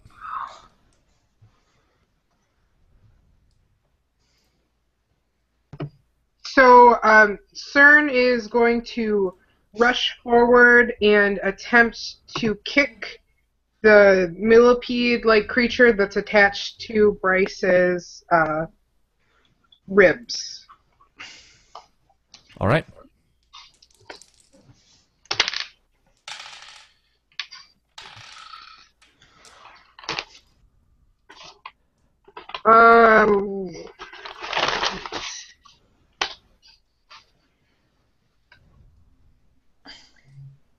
So 12? It rolled an 18, so unfortunately you do not manage to hit it. It's incredibly spry and manages to wriggle out of the way and crawl. It rips its little spear point out of Bruce's side and crawls onto his back. She lunges forward, pulling back her leg and swinging towards him, and just misses, kind of stumbling off a foot or two away. Ugh! Disgusting creatures! The trying to keep track of who's alive and who's dead now. So we've got the one on Bryce's back is trying to once again tear into his flesh, possibly to spear his heart from behind. It rolled a 10. This could be it. Come on, mate. That's not going to do it. Nope, that's, let's see, you said a 10? A 10. I have a made of 2, but I'm at -4. So that puts me at 6. Not enough. Oh man, okay, so it spears into your back, piercing through the flesh, and your vision, your pupils finally close back down as everything goes into utter and complete blackness. How much health gauge do you have left? I don't know. How much damage do I take? Well, how much? Well, I mean, right now, before. Huh? I have 4. Oh, okay. Yeah, you're reduced to 1 health gauge. You took 3 damage. Okay. I just go poop, just hit the ground, no, completely unconscious. I've taken so much damage. My system is going into shock as I sort of twitch on the ground, just convulsing in pain and barely even conscious. All right. You are at 1 point, and it's you. You're up. I do nothing but twitch on the ground in agony and moan as this thing is embedded into my back. I'm not able. I guess I try to weakly go for it, but I doubt anything will become of it. I will weakly try to reach up and see if I can grab it somehow. And I do not. I utterly fail. I critically fail on the ground. What happens once you are below 0? Just out of curiosity. When you start dying, my friend. 0? You have to. It's once you I take think- damage up to your vigor rating. That's when you're toast. This makes the most sense. As I reach up for it, I do succeed in ripping it out. However, I do it so badly that I do horrible amounts of damage to myself by getting it out of myself, and probably take some damage. That just makes the most sense. Okay. Yeah, we'll say you take you take a point of damage for doing that. You are now unconscious. Yep. Such heroism. Lord, save me! Yavashtakar, your companions, whatever they may be, are beginning to fall. Well, I am unfortunately no great huntsman or warrior, but I do have this one bit of Corey locked in my gaze, the dread I've put upon him, and I'm going to attempt to injure him if possible. It looks like if I don't, we're all going to die. So, sadly, not too much damage I can do. Come on. Well, that's not a bad roll, is it? Though. I'm going to have a 15 to hit. He rolled a 10 with his -3 to you. Yeah, okay, well, I just narrowly miss having a boost then. But you said a 10 with a -3, okay. Mm-hmm. So yeah, I hit him for 3 points. I don't know if that puts him in the quick or where we are.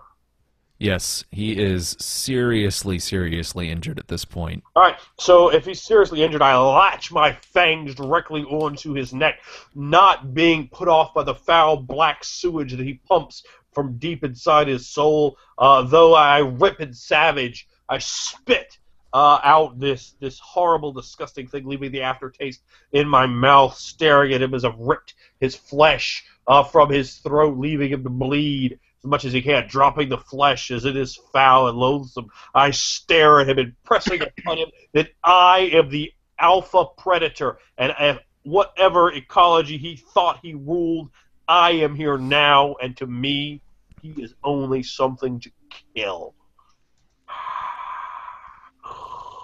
Thalagar. This, you can feel his grip losing its power on your face, and you're up. He, being smashed against the wall rather nastily, he just tries to get hands on his weapon and just try and bust his kneecaps, hit him on the toe, something to not give this creature the satisfaction of killing a brave Farum. And I'm at -1 for this. Reroll that 8. So that's 10, 13, that's 12, plus 3, 15, 16, 17. 17, he rolled 8. There we go. So that's... Do I also take the -1 to... does it also apply to my damage? I don't know. Does it, Ander? Does it apply to damage? No, it's only applying to rolls. You don't roll damage. Oh, with a okay. static number. Yeah. That's cool. So All that's +1. So that's again 6 damage. Okay, yeah, you obliterate him. Oh, nice.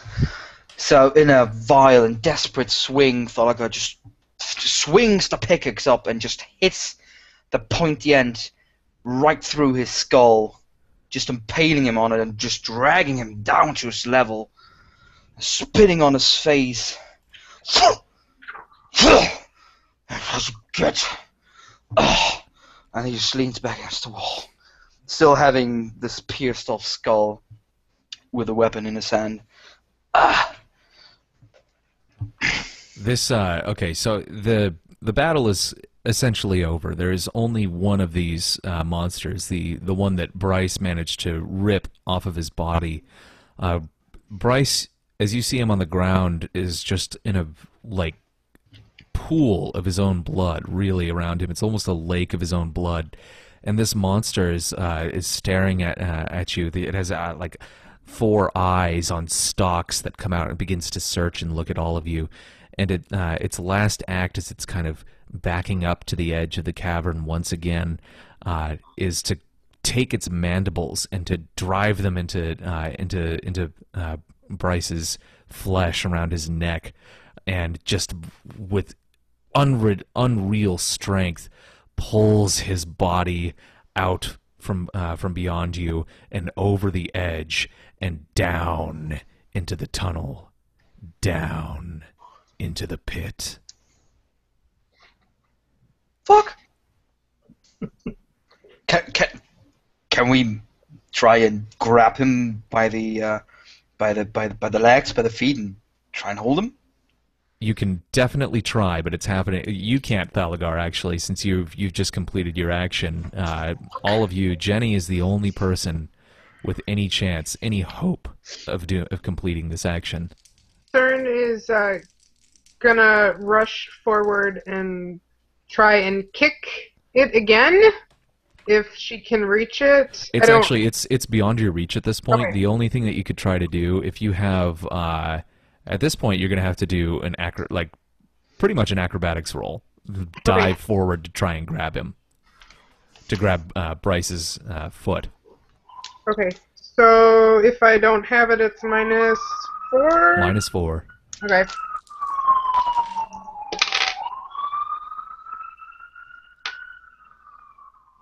Nine.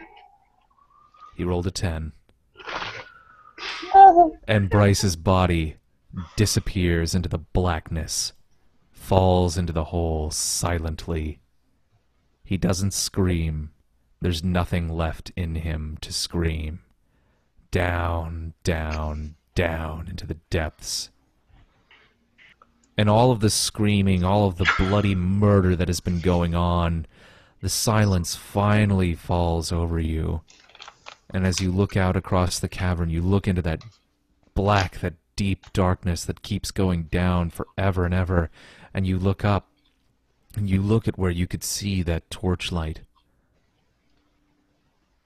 The torchlight is gone. And when it reappears, it's closer to you. Much, much closer. I try to suppress a scream as I see Bryce yanked away from us, not knowing what to do. What am I possibly able to do? Horror actually fills me, and then even more so as I see the light close, I start making my way down towards where Bryce was taken to see if I can, because I wasn't quite where she was, to see if anything I could possibly do to see where he is, to look into the darkness. The darkness is even too far down for you to see. It continues farther and farther. You actually, as you look over, you can just barely see this dot in the distance falling silently through the night, through this eternal blackness of the underworld. And the light of the fire of those who should come for us is becoming very close. Yes, it's considerably closer than it was. All right, so it looks like this chasm is our way down. Is that correct? Yeah, it just continues going farther and farther and farther down. And that's the only way we have to go down, is to basically to scale down it. Yeah, this path you've been going on, if you imagine you're on the, you have a cylinder and you're on the inside of the cylinder on this pathway that's been carved into it. Sometimes it veers off into the stone, so you have the different chambers you've been in, and other times it's almost like a path just on the inside of it for those without wings. So you're saying we can just walk to get further down? We don't have to actually... Yeah, I mean, basically what you've been doing, going through these tunnels and these caverns that are following along down the inside of this tunnel. You're spiraling down along it. Have to start climbing down it that lesson. And he's been yanked completely off the side of this thing, so... Yeah, he was thrown into the air, just plummeting down. So as far as we know, he's probably gone. Mm-hmm. What I am going to do is start moving, and I go, come, quickly as you can. There's still some hope. And I kind of start talking more quietly. I'll just start moving. I'll probably start losing them, and then kind of stop and kind of wait, and then keep going and pressing at a further pace than I can, as I'm quite mentally agitated and not paying as much attention to them as I otherwise would. Right. Thalagar will pick up his weapon. He kicks the body of the nameless one last time, just in the head. He grabs his face and he sees the blood on his hands as it just keeps pouring down from the wound on his head, dripping into his beard. They're coming. Let's go. And he uses the weapon kind of as a walking cane to help him get along. We need to get Cern, come on, we need to get out. We need to get further down. Cern had as she tumbled trying to reach Bryce, she ended up on the ground just with him out of reach, and she quickly scrambles to her feet and follows along after Yvashtika. And she just looks actually a little heartbroken and devastated as Bryce's body gets dragged off, and there's nothing she can do about it. She doesn't even make a sound. As you guys descend farther into the darkness, down this path, sometimes there are steps carved. The exhaustion begins to fully set in. You run for hours and hours. You lose all concept of time, stopping only to rest here and there. And when you finally reemerge on the inside of this cavern, you look back up. There is no point of light upward that you can even see. You have descended farther than you thought possible, farther than either of your peoples, the Kalfar or the Farum, had ever dug their way down into Tehul. You continue,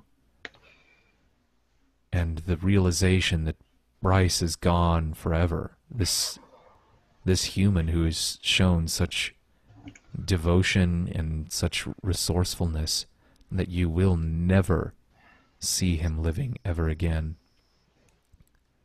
begins to fall upon you and on your conscience. Any actions you may have taken toward this man who was doing everything within his power to stay alive and to keep you alive against all odds. And you go deeper into the darkness and deeper into the darkness. And this is where we're going to leave off for the night, but I'm going to leave you with a ray of hope and a slight epilogue. Bryce, your descent downward into this hole, falling fathom after fathom down further and further until the air becomes so cold that the moisture on your head, the blood caked in your hair, it's almost as if this would freeze. You find yourself suddenly drifting, not falling any longer, simply drifting. And the tiny, soft feeling of feathers falling around you, the sound, quiet sound of large wings beating, and you realize you are being carried like a child, slowly down, drifting down farther toward the pit. And when you look up, you see the face of a man, a beautiful, beautiful man, with only 2 wings upon his back, bringing you down to your final resting place in the Oubliette. This angel is the most beautiful creature you have ever seen in your entire life. And finally, you fade to unconsciousness.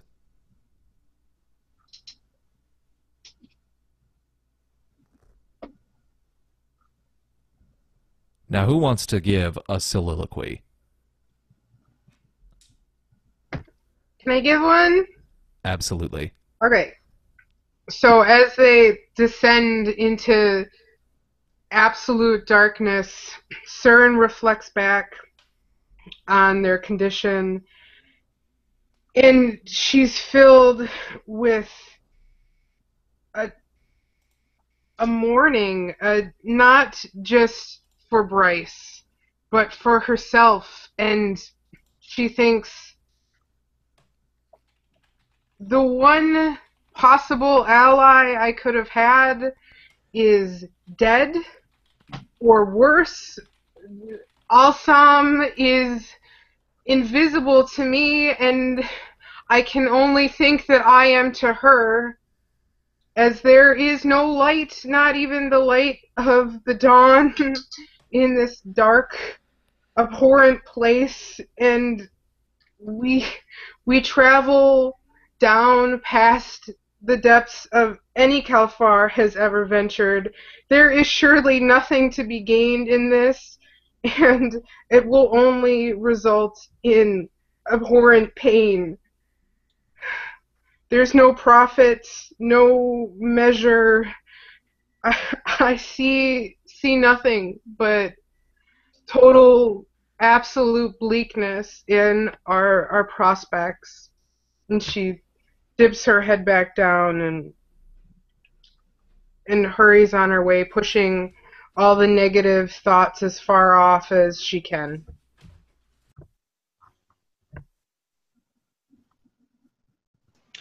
I'd like to give one as well, if I may. As they are descending farther down into the belly of the earth, to the pit, he reflects for a moment. He just rests for a few seconds on this human that he didn't grow to like, but he grew to respect. It's the one man who actually stood up for him. He owed him his life, and now he has no way of ever repaying him. Ever. But his death, although it makes him sad, it tells him something. He was right. And you're all wrong. You're all fucking wrong. The gods are not on our side. They just were playing with all of us. They were giving us a little slither of hope. And then they took it all away again. As they always do. As this is their business. Making people despair. But I will not despair. I will stand and I will walk. I will walk out of here. Alive. Might have lost Bryce. There's still 2 others. They can carry me home. I can carry them home. And no god, no troll, no spirit, no dragon, no angel will have anything to do with it. Nothing. Do by myself, by the strength of my arm, my determination, and my fucking hate. Thanks. I say, we may be grabbed and dragged down to this abyss, this lightless void, inhabited by the denizens of light, or how they've fallen, claiming to hate the thing from which I was spun, from Aramon's eyes, from cosmic chaos. Still they are here. They are reaving from the world pain and misery, and promising to be salvation. Well, they lie in their damnation. Each of these with me gives me one greater chance to fulfill what I need, to wrest the souls of my twin boys, of my wife, from these pits, and return them to a proper resting place, so they are not tortured. I fear that Bryce the human will be tortured, will be put into pain by the wrath of these angels, by the wrath of whatever claimed him, grabbed him, took him, sucked him down into that deep abysmal pit. If he is there, I will fight with my blood to free him. No, in large point, he was something to be ate, to be devoured by the ravenous beast of my hunger. He deserved better than that. Better than to have his soul taken and put into the pit and tortured. The others do not understand what we are up against. But I do, because I know the nature of spirits, even as only but an acolyte. I see them in their truth, and I shall find the truth of the spirits that inhabit this Tehul, that hell, and I shall bend them and bind them. I shall do as the trolls have taught, as that defensive weapon is allowed. I shall prove providence and expel perdition. I shall do it for my love. And Bryce, he shall be avenged.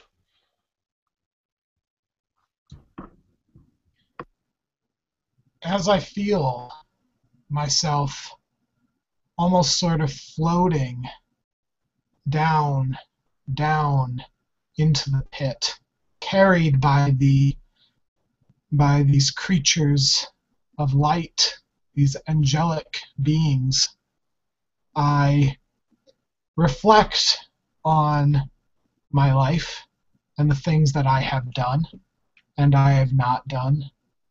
I think back to the time living simply in trade with my family as a boy, and I feel regret as I once again witness the people being beaten down and killed in the streets or taken off to prisons. My people, the High Crow, taken by the followers, the servants of the enforcers, just as I now am being carried off to the ultimate prison, the prison of the pit, in which your very soul is put in chains.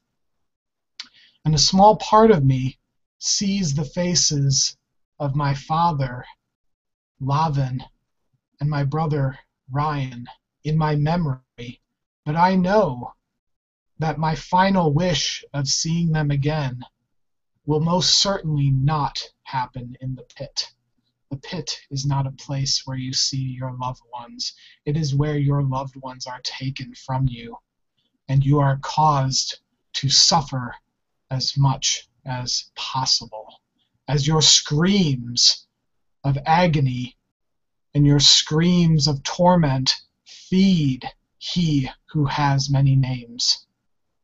And those are the last fleeting thoughts I have before my consciousness finally fades.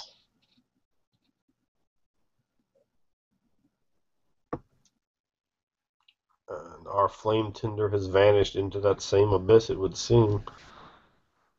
Apologies. And risen again. There he is. Apologies. I thought Airmont had claimed you. He almost did. That was what he should.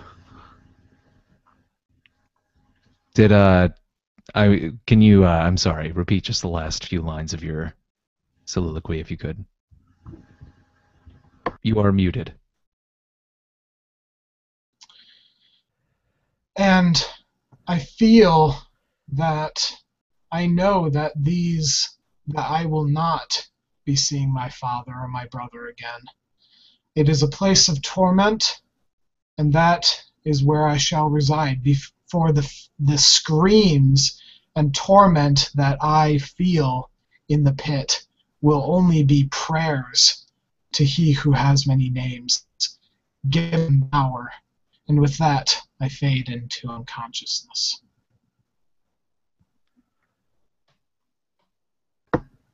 And that, ladies and gentlemen, is the end of Session 3 of Hell and Back, our game of Within the Ring of Fire. I'm going to turn it over to Ander to do some more plugging for the game. That's right. Get your books Within the Ring of Fire.